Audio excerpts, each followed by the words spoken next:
इंडी जर्नलच्या निवडणूक विशेष वार्तांकनात तुमचं पुन्हा एकदा स्वागत। मी प्रथमेश पाटील आणि मी आलोय आज ओतूर मतदारसंघात आणि इथे एक महाविकास आघाडीची सभा आहे इथल्या राष्ट्रवादी काँग्रेस शरदचंद्र पवार या पक्षाच्या कॅन्डिडेटसाठी। त्याच दरम्यान महाविकास आघाडीचा एक महत्त्वाचा घटक पक्ष असलेला मार्क्सवादी कम्युनिस्ट पक्ष त्याचे नेते डॉक्टर अजित नवले जे आपल्याला शेतकरी आंदोलनाच्या माध्यमातून लॉंग मार्चच्या माध्यमातून आपण त्यांना वारंवार पाहिलेलं आहे टीव्ही वरती आणि आता ते अनेक सभाही गाजवत आहेत, त्यांची भाषणंही गाजतात। आपल्याला जरा बरे दिवस येईल असं वाटलं, हेच ते सरकार होतं ज्याने निर्यात बंदी लावली, निर्यात शुल्क वाढवलं आणि कांद्याचे भाव वाढले। मला माहिती आहे की तुमच्या पट्ट्यामध्ये मेहनत करणारा शेतकरी चांगल्या प्रकारचा टोमॅटो पिकवतो, अत्यंत उत्कृष्ट टोमॅटो तुम्ही सर्वजण घेता। टोमॅटोला जेव्हा भाव अजिबात नव्हते, तुम्ही आम्ही टोमॅटो रस्त्याच्या कडेला फेकून देत होतो, आपल्याला भाव मिळत नव्हता, तेव्हा या सरकारला आपल्याला मदत करावी असं एका मिनिटाने वाटलं नाही। पण जेव्हा टोमॅटोला जरा बरा भाव मिळायला लागला, हेच ते देवेंद्र फडणवीसचं, हेच ते शिंदेचं, हेच ते अजितदादांचं सरकार होतं। साहेब, नेपाळवरून टोमॅटो आयात करून इथल्या टोमॅटो उत्पादक शेतकऱ्यांना मातीत घालण्याचं काम या सरकारने केलं। ज्या सरकारने सोयाबीनचे भाव पडले, ज्या सरकारने दुधाचे भाव पडले, ज्या सरकारने टोमॅटोचे भाव पडले, तुम्हाला आव्हान आहे, शेतीमालाचे भाव ज्यांनी पडले त्यांचं सरकार एक चुटीतून पडल्याशिवाय राहायचं नाही, हा संकल्प आजच्या सभेमध्ये आपण केला पाहिजे। तर त्यानिमित्तानं महाविकास आघाडीचं एकूण राजकारण, त्यामध्ये कम्युनिस्ट पक्षाची जागा आणि एकूण भविष्याची वाटचाल याबद्दल आपण त्यांच्याशी चर्चा करणार आहोत। डॉक्टर, इंडी जर्नलमध्ये आपलं स्वागत। डॉक्टर, मी सुरुवातीला हाच प्रश्न विचारेन की महाविकास आघाडीचा घटक पक्ष म्हणून कम्युनिस्ट पक्षाची काय भूमिका आहे? सर्वप्रथम इंडी जर्नलचं खूप खूप अभिनंदन। खूप चांगले मुद्दे तुम्ही हाताळतायत आणि आमच्यासारखे हजारो कार्यकर्ते जे आहेत तर त्यांना अनेक गोष्टींच्या प्रदेशामध्ये तुम्ही फार चांगला प्रवेश घडवून आणता, खूप चांगले इनपुट्स देता, तुमचा प्रयोग खूप सुंदर आहे, त्याबद्दल तुमचं खूप खूप पूर्ण टीमचं अभिनंदन। सध्या महाराष्ट्रामध्ये जी निवडणूक सुरू आहे ती निवडणूक काही कोणती व्यक्ती मतदारसंघामध्ये आपल्याला हवी इतक्यापुरती ती सीमित नाही, कोणत्या विचारसरणीचं सरकार ह्या महाराष्ट्रात असावं हा महत्त्वपूर्ण निर्णय करणारी ही निवडणूक आहे। मागच्या काळात आपण पाहिलं की गेल्या 2.5 वर्षामध्ये ज्या प्रकारे सरकार आलं तो प्रकार महाराष्ट्राच्या लोकांना आवडलेला नाही। कोणताही पक्ष फोडायचा, अत्यंत अनैतिक मार्गांचा वापर करायचा, संस्थात्मक ज्या सगळ्या संस्था आहेत, ईडी आहे, सीबीआय आहे, इलेक्शन कमिशन आहेत, पोलीस आहेत, यांचा अत्यंत अनैतिक आणि बेकायदेशीर वापर करायचा आणि त्यातून नेत्यांना, लोकशाही त्यांची सगळी बर्बाद करत जेलमध्ये टाकायचं, या सगळ्या प्रकारातून ज्या प्रकारे पक्ष फोडले गेले तर त्याची चीड महाराष्ट्राच्या जनतेमध्ये आहे। मला वाटतं शाहू फुले आंबेडकर आणि छत्रपतींच्या ह्या महाराष्ट्रामध्ये जी वैचारिक प्रबोधनाची परंपरा राहिली त्याचा तो परिणाम आहे की लोकांना हे आवडलेलं नाहीये। दुसरी जी गोष्ट आहे ती महाविकास आघाडीच्या बद्दल शेतकऱ्यांना अत्यंत वाईट त्रास त्यांच्या राज्यकर्त्यांच्या काळामध्ये झालेला आहे आणि दिल्लीतल्या सत्ताधाऱ्यांच्या राज्यकर्त्यांच्या काळात सुद्धा झालेला आहे। मोदी शहांच्या सरकारने घेतलेली धोरणं आणि इथे फडणवीस साहेबांचं सरकार आहे, अजित पवार साहेब त्याला जाऊन मिळाले, शिंदे साहेबांचं सरकार आहे, यांनी जी धोरणं घेतली त्याचा अत्यंत वाईट परिणाम महाराष्ट्राच्या शेतकऱ्यांवर झालेला आहे। त्यामुळे येतं सरकार यातून सुधारलेलं सरकार असावं, शेतकऱ्यांच्या बाजूने धोरणं घेणारं सरकार असावं, श्रमिकांच्या बाजूने धोरणं घेणारं सरकार असावं। असंघटित कामगार आहेत, आशा आहे, अंगणवाडीच्या ताई आहे, अर्धवेळ परिचारिका आहे, ग्रामपंचायतीचे आमचे कर्मचारी आहेत, या सगळे जे असंघटित कामगार आहे, बांधकाम कामगार आहे, यांच्या बाजूची धोरणं घेणारं सरकार येत्या काळात यावं, शेतमजुरांच्या बाजूने धोरणं घेणारी सरकार यावं, यासाठी निवड करण्यासाठीचं हे मतदान आहे। मार्क्सवादी कम्युनिस्ट पक्षानं स्वाभाविकरित्या या परिप्रेक्ष्यातून भूमिका घेतलेली आहे। शिवाय धर्मनिरपेक्षतेचा मुद्दा, लोकशाही वाचवण्याचा मुद्दा, संविधान वाचवण्याचा मुद्दा जो अत्यंत क्रुशियल अशा प्रकारचा मुद्दा आहे तुम्हाला माहिती आहे की मार्क्सवादी कम्युनिस्ट पक्ष नेहमीच धर्मनिरपेक्षतेच्या बाजूने विना तडजोड उभा राहिलेला आहे. या देशातली घटना वाचली पाहिजे, या देशातला भाईचारा टिकला पाहिजे, या बाजूने उभा राहिलेला आहे. स्वाभाविकरित्या अशाच प्रकारची धोरणं महाविकास आघाडीनं घेतलेली आपल्याला दिसत आहेत. इंडिया आघाडीचा भाग म्हणून सुद्धा त्यांनी त्या प्रकारची भूमिका बजावलेली आहे आणि म्हणून आम्ही आशा ठेवतो आहोत की ते जे बोलतात तसंच ते वागतील. धर्मनिरपेक्षतेचं रक्षण होईल, घटनेचं रक्षण होईल, श्रमिकांच्या हिताचं रक्षण होईल आणि ह्या देशामधली विशेषतः महाराष्ट्रातली जी सामाजिक विण संबंध प्रबोधन चळवळीने, संघर्षाच्या चळवळीने तयार केलेली आहे तिला धक्का लागणार नाही अशा प्रकारचा कारभार महाविकास आघाडी करेल असं वाटल्यामुळे आम्ही महाविकास आघाडीला पाठिंबा दिलेला आहे. बरोबर. आपण जेव्हा जागांबद्दलची वाटाघाटी चालू होत्या त्या दरम्यान बघितलं की माकपकडून अनेकदा थोडीशी कठोर टीकाही झाली, काही ठिकाणी संघर्षही झाला, थोडासा पुढं मागं झालं चर्चेमध्ये. जसं नाशिकची जागा असेल जिथे डॉक्टर DL कराडांना तिकीट देणं अपेक्षित होतं, तर तिथे काही वादावादी झाली. सोलापूरच्या जागेवर अजूनही आता एका अर्थाने महाविकास आघाडीत असून सुद्धा पर्यायी उमेदवार दिलेलाच आहे माकपने. सो अनेक ठिकाणी जे जागा वाटप झालं ते तुम्हाला एक मार्क्सवादी कम्युनिस्ट पक्ष म्हणून ते योग्य झालं असं वाटतं का? महाविकास आघाडीने न्याय केला असं वाटतं का? ही खरंच अत्यंत त्रासदायक अशा प्रक्रियेतून संबंध मार्क्सवादी कम्युनिस्ट पक्ष आणि आमच्या चळवळी लोकसभेच्या इलेक्शनमध्ये गेल्या, त्याच्यानंतर विधानसभेच्या जागा वाटपाच्या प्रक्रियेतून सुद्धा फार त्रासदायक पद्धतीतून आम्ही गेलो. एखाद्या संघटनेचं किंवा त्या जनसंघटनांचं मूल्यमापन केवळ तुम्ही त्याची लढण्याची क्षमता, आर्थिक क्षमता या आधारे जर करू लागलो तर गडबडी होणार आहे. आमचे मूळ जे बालेकिल्ले आहेत यापैकी केवळ मोजक्या 12 जागांचा आग्रह आम्ही धरला. त्यापैकी सुद्धा खूप कॉम्पिटिशन होती, इतर सगळ्या पक्षांना सामावून घ्यायचं होतं. त्याच्यामुळे आमचे सगळे शिरस्त नेते डॉक्टर अशोक ढवळे आहेत, उदय नारकर आहेत, डॉक्टर DL कराड आहेत, JP गावित आहेत, नरसई आडम आहेत, आम्ही सगळ्या लोकांनी केवळ 6 जागा तरी किमान महाविकास आघाडीने आम्हाला द्या, जिथे आमचा बेस आहे, जिथे आम्ही निवडून येऊ शकतो, जिथे लढण्याची आमची परंपरा आहे, अशा मोजक्या 6 जागा मागितल्या होत्या. दुर्दैव हे आहे की त्या वाटाघाटीमध्ये केवळ 2 जागा आम्हाला सोडण्यात आल्या. कोणत्या जागा सोडल्या? आमचे स्टँडिंग आमदार असणारे विनोद निकोले ती सोडली, त्याच्यात काही नवल नाही. आणि दुसरी जी जागा आहे खूप कमी फरकाने मागच्या वेळी JP गावितांची आमची जागा पडली होती. मात्र JP गावितांचं आणि मार्क्सवादी कम्युनिस्ट पक्षाचं तिथं प्रचंड काम आहे. लॉंग मार्च निघाला, 40,000चं त्याचं नेतृत्व करण्यामध्ये त्या जिल्ह्याचा मोठा वाटा आहे. त्यामुळे ते दिले, त्याच्यात काही नवल नाही. त्याच्या पलीकडे नरसई आडम साहेब ज्यांनी 35,000 घरकुलं उभी केली, आशियामधली सर्वात मोठी घरकुलांची एक व्यवस्थित मॉडेल त्यांनी जगाच्या समोर ठेवलं. अनेक वेळा ते निवडून आलेले आहेत, त्यांचा बेस आहे. आणि असा माणूस आम्हाला विधानसभेमध्ये कामगार शेतकऱ्यांची बाजू घेताना आम्हाला पाहायचा आहे. अशा माणसाला तुम्ही डावलता. कामगार पुढारी आहे डॉक्टर DL कराड, त्यांना तुम्ही डावलता. मी ज्या भागातून येतो त्या अकोले तालुक्यामध्ये प्रदीर्घ संघर्ष तिथल्या चळवळीने केलेला आहे. मागच्या 2019ला आमच्या सगळ्या रोलमुळे तिथे 40 वर्षाची पिछडांची सत्ता उलटून टाकण्यामध्ये मोठं कॉन्ट्रीब्युशन CPMने केलं, हे सगळ्यांनी पाहिलेलं आहे. या अशा मोजक्या जागांचा आग्रह आमचा होता, मात्र ते झालं नाही. मी आशा करतो की ठीक आहे, काही मजबुरी होती, किमान सत्ता आल्यानंतर तरी या श्रमिकांचे जे मूलभूत प्रश्न आम्ही लावून धरतो आहोत, आशा, अंगणवाडी, शेतकरी, शेतमजूर यांना न्याय मिळणार आहे का? आमचे वनजमिनीचे पट्टे आहेत, आदिवासींचे अनेक प्रश्न आहेत, पेसांचा त्याचा प्रश्न आहे, रिझर्वेशनचे प्रश्न धोक्यात आलेले आहेत, ते तरी होणार आहे का? ह्या बाबतीमध्ये किमान न्याय व्हावा. जागा वाटप एक भाग असतो आणि ज्यांच्यासाठी आम्ही लढतो त्या मुद्द्यांचं काय होणार हा दुसरा भाग असतो. पहिल्या बाबतीमध्ये काही नाराजी नक्कीच आहे, किमान दुसऱ्या बाबतीमध्ये नाराजी होऊ नये अशी अपेक्षा आम्ही महाविकास आघाडीकडून बाळगून आहोत. बरोबर. एकीकडे आपण बघतो की डावे पक्ष नेहमीच एक तिसरी आघाडी होते, राष्ट्रीय पातळीवर असो किंवा राज्य पातळीवर सुद्धा. आणि आता वंचित बहुजन आघाडीनं बऱ्यापैकी ती भूमिका घेतलेली आहे की तिसऱ्या आघाडीची किंवा तिसरा पर्याय म्हणून.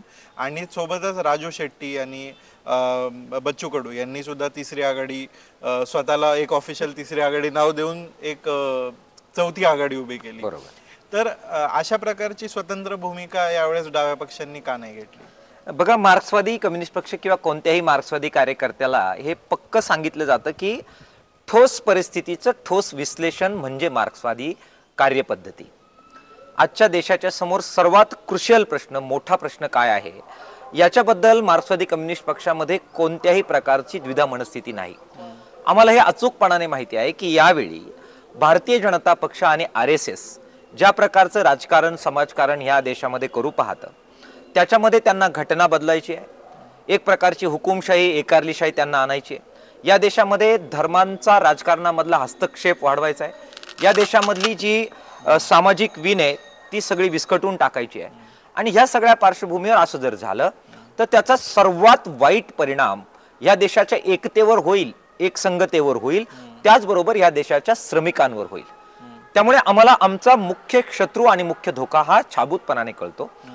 तो निरस्त करण्यासाठी, त्याची ताकद कमी करण्यासाठी मतांमध्ये विभाजन होता कामा नये ही आमची टॅक्टिकल लाईन अखिल भारतीय पातळीवर आमच्या अधिवेशनाने घालून दिलेली आहे. आणि त्यामुळे आपण बघा की देश पातळीवर ज्यावेळेस इंडिया आघाडी समोर आली, खरं तर तिला आघाडी म्हणण्यापेक्षा आम्ही मंच असं म्हणून पाहिलं आणि जेथे जिथे मतांचं विभाजन टाळता येईल त्या त्या ठिकाणी वेगवेगळे प्रकारचे डावपेच आम्ही केले, सहकार्य केलं. त्याचा परिणाम आपण बघा, काही प्रमाणामध्ये धर्मांध जातीय शक्तींना शह देण्यामध्ये आपण सगळेजण कामयाब होऊ शकलो.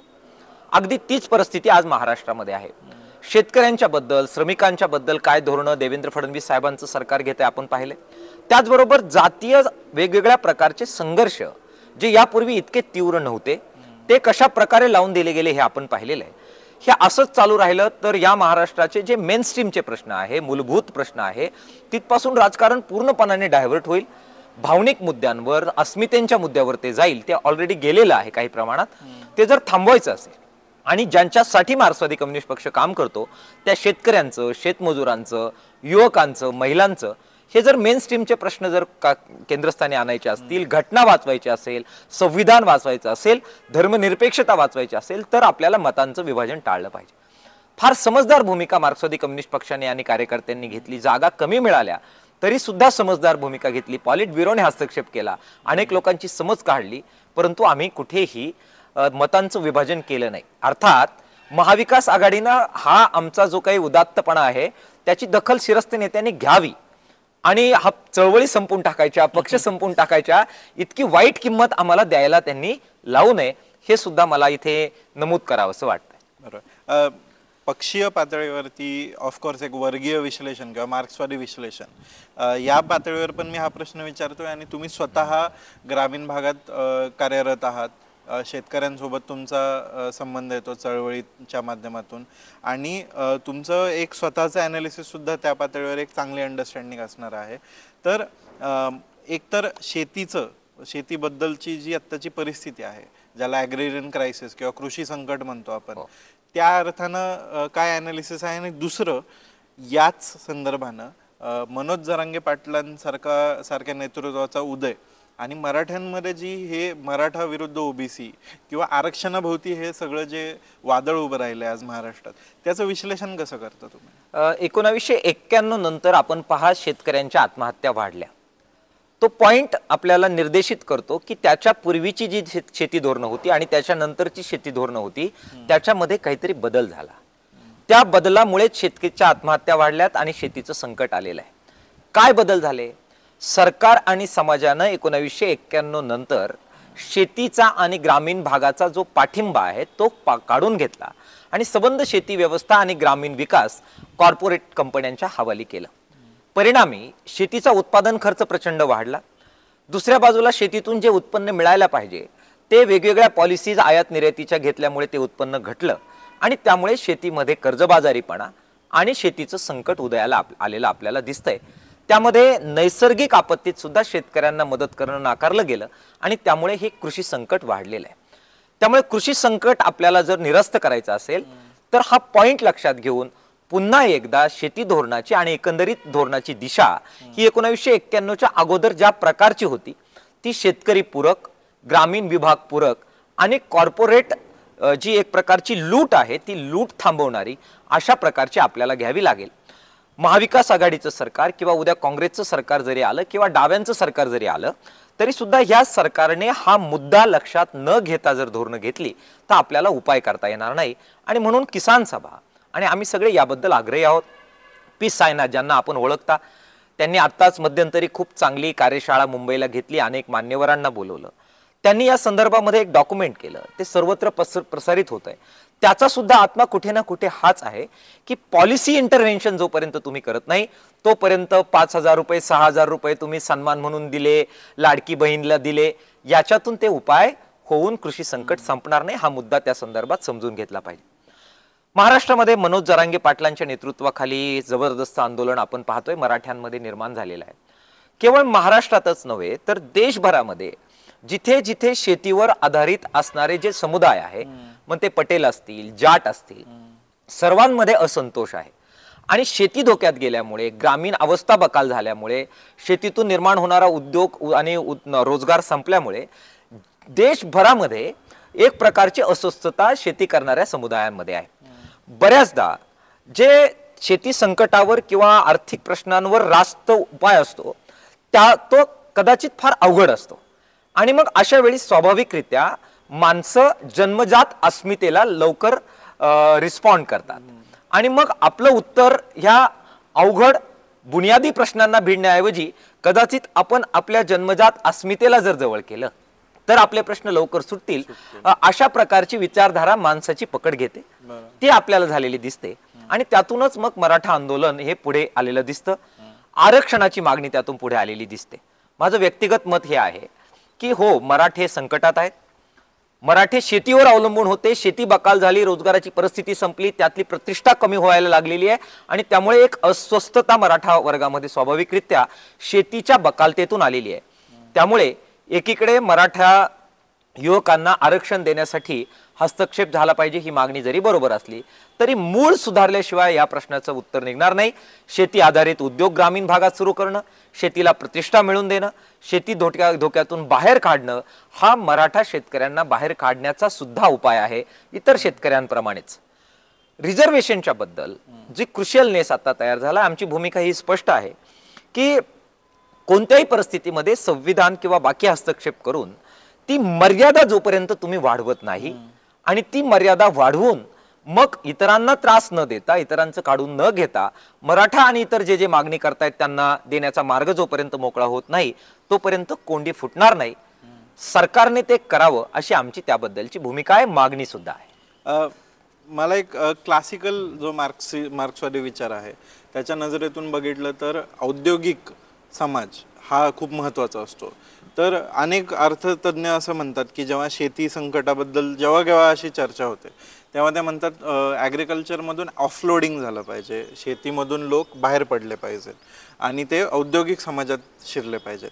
तर मग या अर्थाने हे शेती संकट त्याला पूरक आहे असं नाही वाटत का? हा एक भाग म्हणजे हे माझं मत नाही, हे अर्थतज्ञ जे आहेत आपले धोरणं ठरवणारे किंवा प्रमुख अर्थतज्ञ त्यांचा एक अट्टहास असतो, आग्रह असतो तो की शेतीतून लोक बाहेर पडले पाहिजेत, शेतीवरचं अवलंबित्व कमी झालं पाहिजे.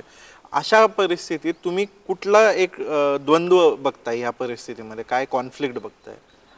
मी याच्याशी अगदी सहमत आहे की औद्योगिक विकास ही कोणत्याही समाजाच्या विकासाची पूर्वअट असते आणि त्यामुळे शेतीवर अवलंबून असणारे जे लोक आहेत तर त्यांनी शेतीच्या बाहेर गेलं पाहिजे. याच्याबद्दल पण मला असं वाटतं की कोणाचं दुमत असायचं काही कारण नाही. परंतु अत्यंत नाविलाज म्हणून बाहेर शेतीपेक्षा दुसरा कोणताही रोजगाराची सुविधा उपलब्ध नसताना ज्या वाईटरित्या आत्ता शेतकरी बाहेर पडतायत तर ते मला असं वाटतं अत्यंत क्लेशदायक आहे आणि तो खरा विकास नाही, ती मजबुरी आहे. शेतीतून लोक कसे बाहेर पडावेत तर शेतीमध्ये पैसा यावा, इन्व्हेस्टमेंट व्हावी, त्याच्यामध्ये काही सरप्लस निर्माण व्हावं, ते शेतकरी कुटुंबाच्या हातात यावं आणि जे सरप्लस निर्माण झालेलं आहे त्याची गुंतवणूक शेतकऱ्यांच्या पोरांनी औद्योगिक क्षेत्रामध्ये पुढे जाण्यासाठी, छोटे छोटे उद्योग उभे करण्यासाठी, शेती आणि इतर गोष्टींवर अवलंबून असणारे ग्रामीण केंद्रीय उद्योग उभे करण्यासाठी अशा प्रकारची डेव्हलपमेंट जर झाली तर ती हेल्दी डेव्हलपमेंट असेल. आपला एखादा जर्जर झालेला रुग्ण आहे, त्याला जगताच येत नाहीये म्हणून त्यांनी तिथनं निघून दुसऱ्या कमजोर झालेल्या अवस्थेमध्ये जिथे प्रचंड स्पर्धा आहे त्या औद्योगिक क्षेत्रात जाणं तर तो तिथे सर्व्हाइव्ह होऊ शकणार नाही. शेतकरी इथे सशक्त झाला पाहिजे, त्याच्या हातात सरप्लस आलं पाहिजे, त्याच्या विद्यार्थ्यांना औद्योगिक क्षेत्राचा मुकाबला करण्याचं जे शिक्षण आहे ते त्या सगळ्या व्यवस्थेत मिळालं पाहिजे. आणि असा सक्षम झालेला शेतकऱ्याचा पोरगा, ज्याच्याकडे सरप्लस भांडवल आहे, ज्याच्याकडे गुणवत्ता आहे, ज्याच्याकडे कौशल्य आहे, असा ज्यावेळी औद्योगिक क्षेत्राला भिडेल त्यावेळी खऱ्या अर्थानं तो राष्ट्र विकासाचा मार्ग होईल. त्या मार्गाने जाणं मला वाटतं हे खऱ्या अर्थानं हेल्दी औद्योगिकरणाचं लक्षण असू शकेल. त्याची पूर्वअट शेती संकट निरस्त करणं हीच आहे. अच्छा, मागच्या आता 2.5 वर्षांमध्ये विशेषतः झालेलं आणि त्याच्या आधी सुद्धा 2.5 वर्ष जे काही घडलं, एकतर महाविकास आघाडीची निर्मिती, त्यानंतर महाविकास आघाडीचं सरकार पडणं, शिवसेना फुटणं, मग राष्ट्रवादी फुटणं, मग आता सध्या बघतोय आपण की 6 ते 8 पक्ष स्पर्धेत आहेत आता सध्या. तर या सगळ्या परिस्थितीमध्ये तुम्ही महाराष्ट्राच्या राजकारणाकडे कसं बघता आणि त्याचं विश्लेषण कसं करता की हे अशा प्रकारचं ह्याला सकस किंवा सुदृढ राजकारण म्हणता येईल का, असं याच्याबद्दल तुम्ही कसं? ज्यावेळी आपण महाराष्ट्राच्या परंपरेकडे पाहतो त्यावेळी आपल्या लक्षात येतं की बिलकुल निराश होण्यासारखी परिस्थिती नाहीये. मी प्रचंड आशावादी आहे. ज्या प्रकारचं प्रबोधन महाराष्ट्रामध्ये झालेलं आहे, अगदी बळीराजाची परंपरा, चारवाकाची परंपरा, त्यानंतर आलेली संत परंपरा, त्यानंतर आलेली कम्युनिस्टांची, बुद्धांची परंपरामध्ये मला घेतली पाहिजे, आणि त्यानंतर आलेली कम्युनिस्ट आणि समाजवाद्यांचं प्रचंड प्रबोधनाची परंपरा, आणि फुले, शाहू, आंबेडकरांची संबंध वैचारिक परंपरा. त्यामुळे चांगल्याला चांगलं म्हणणं, अस्मितांच्या, जातीच्या प्रश्नांच्या पलीकडे जात सुद्धा वैचारिक मंथनाचा बेस ठेवणं ही महाराष्ट्राची मूलभूत पिंड अशा स्वरूपाचं पिंड राहिलेलं आहे. विशेषतः संत परंपरेनं ज्या प्रकारची मातीची मशागत ह्या भूमीची केलेली आहे, त्याच्यामुळे या महाराष्ट्राचा गायपट्टा करणं हे तितकंसं सोपं काम नाहीये, हे आपण सगळ्यांनी समजून घेतलं पाहिजे. RSS भाजपला ह्या महाराष्ट्राचा गोबरपट्टा, गायपट्टा बनवायचा आहे.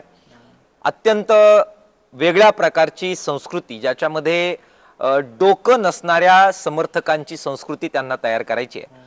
मात्र महाराष्ट्रात त्यांना ती तयार करता येत नाहीये असं आपल्याला दिसतं.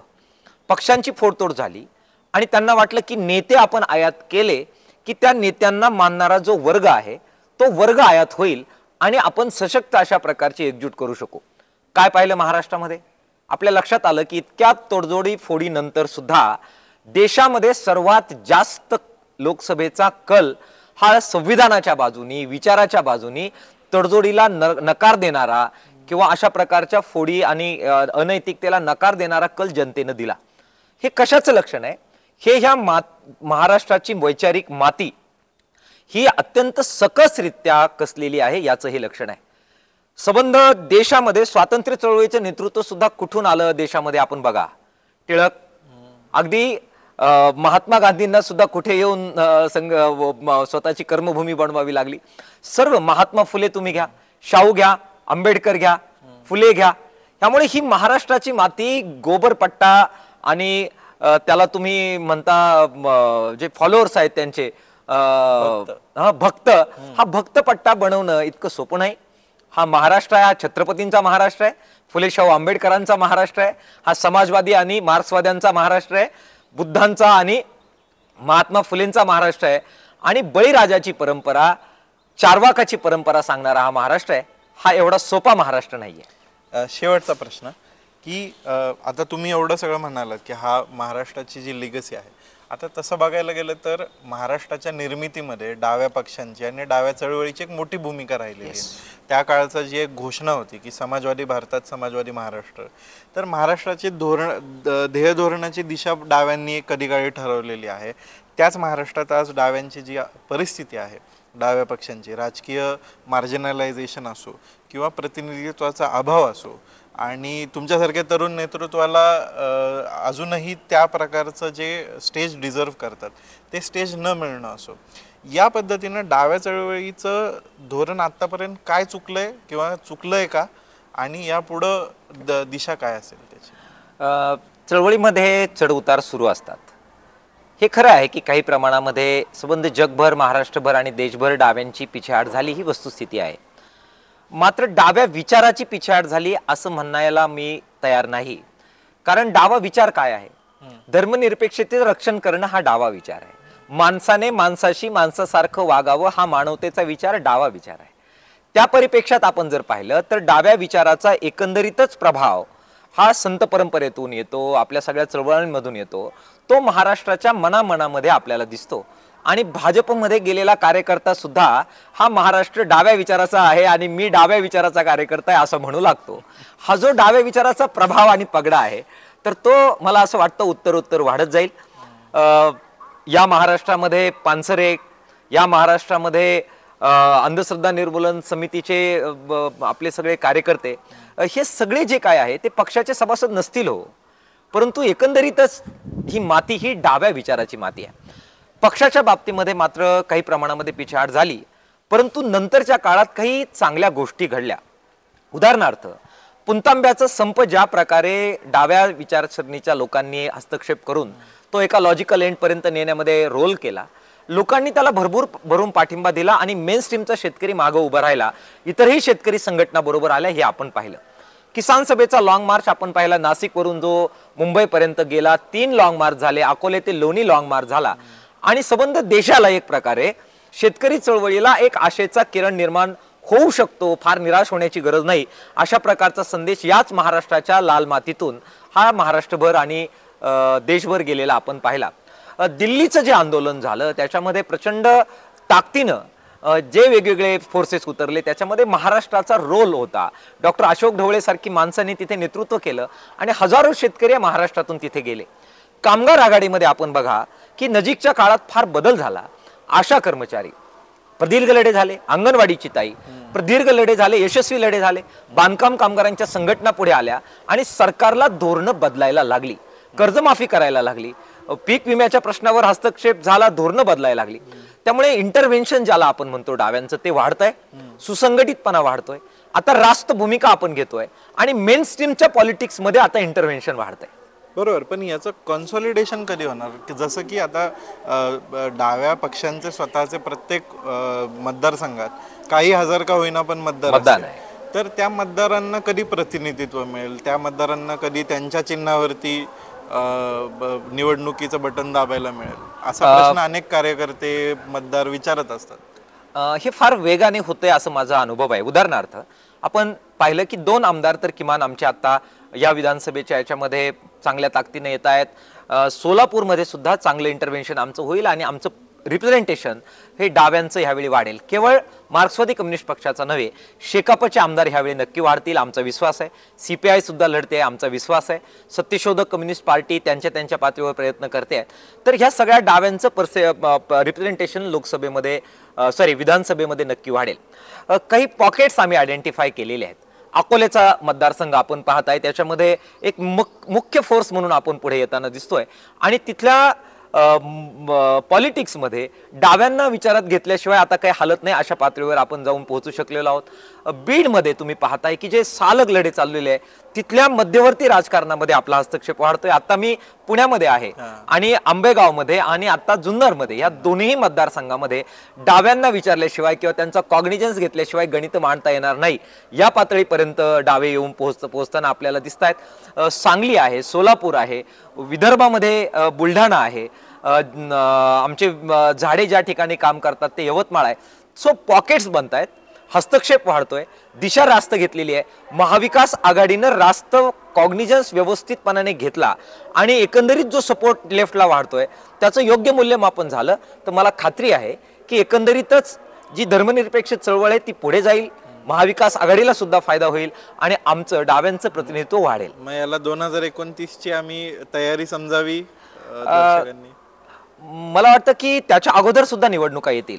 लोकनियुक्त सरपंचांची संख्या ह्या काळात खूप मोठ्या प्रमाणात वाढली आहे आणि ज्या प्रकारे लोकनियुक्त सरपंच हे ठरावाचं राजकारण नसल्यामुळे तो आम्हाला एक स्पेस मिळाला आहे. तर अनेक ठिकाणी मार्क्सवादी कम्युनिस्ट पक्षाचे लोकनियुक्त सरपंच खूप चांगलं काम करत आहेत.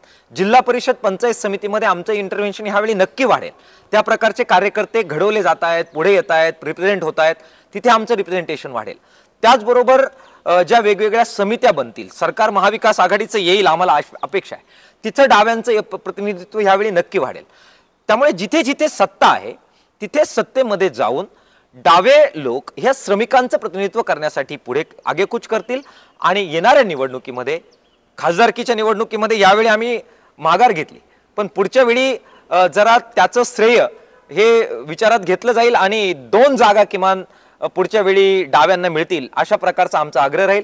विधानसभेमध्ये सुद्धा पुढच्या वेळच्या याच्यामध्ये दिलेल्या जागांमध्ये वाढ हे आम्ही आमच्या चळवळीच्या ताकदीवर, आमच्या कॉन्ट्रीब्युशनच्या ताकदीवर, त्यागाच्या ताकदीवर आणि विचारसरणीची आवश्यकता म्हणून सुद्धा आम्ही नक्की मागू. तुमची साथ राहू द्या, आम्ही नक्की त्याच्यामध्ये पुढे जाऊ. तर हे होते डॉक्टर अजित नवले, तडफदार शेतकरी नेते. ते काय म्हणाले आसपासच्या परिस्थितीबद्दल, महाराष्ट्राच्या राजकारणाबद्दल ते तर तुम्ही ऐकलंच. तुमचं या सगळ्या गोष्टीवर काय मत आहे हे कमेंट बॉक्समध्ये नोंदवायला विसरू नका. इंडी जर्नलचं जे हे कव्हरेज आहे निवडणुकांचं ते तुमच्यासारख्या सजग दर्शकांच्या जीवावरती चालू आहे. त्यासाठी आम्हाला आर्थिक सहकार्य अपेक्षित आहे. त्याची लिंक डिस्क्रिप्शनमध्ये दिलेली आहे. हे चॅनल तुम्ही सबस्क्राईब करा, शक्य झालं तर जॉईन करा आणि किमान हा व्हिडिओ लाईक करा आणि शेअर करा. आपल्या मित्रांना इंडी जर्नलबद्दल सांगा आणि पाहत राहा इंडी जर्नल. धन्यवाद.